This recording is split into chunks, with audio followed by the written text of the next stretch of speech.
Hey there, welcome back to Bible Made Simple. Today we're in Genesis chapter 4, where we will see the first family and the first murder.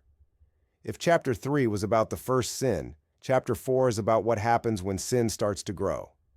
Adam and Eve have two sons, Cain and Abel. Cain works the soil.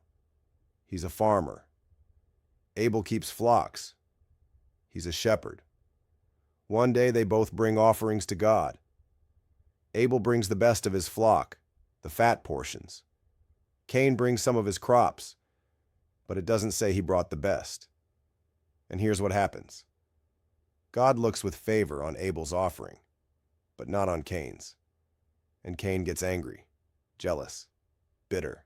Then God does something amazing. He talks to Cain. He says, "Why are you angry? If you do what is right, won't you be accepted? But if not, sin is crouching at your door. It desires to have you, but you must rule over it." That's powerful. God doesn't just judge Cain. He warns him. He gives him a chance to make it right. But Cain doesn't listen. He invites Abel to go out into the field, and then he kills him. The first murder in human history. One brother taking the life of another. God asks, "Where is your brother?" And Cain responds with those cold, haunting words, "Am I my brother's keeper?" But God knows. He hears the blood of Abel crying out from the ground. Cain is cursed and sent away. But even in judgment, God shows mercy.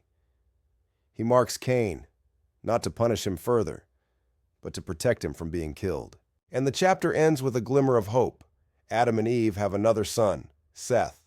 And during his lifetime, people begin to call on the name of the Lord again. So what do we learn? First, jealousy and comparison are dangerous. Cain wasn't angry at Abel for doing wrong. He was angry because Abel did right. Second, sin doesn't always scream. It crouches. It waits. But if we don't deal with it, it grows, and it hurts others. Third, God doesn't just sit back. He speaks. He warns. He invites us to choose what's right. And finally, even after tragedy, God keeps writing the story. He makes a way forward. Thanks for watching. This is Bible Made Simple.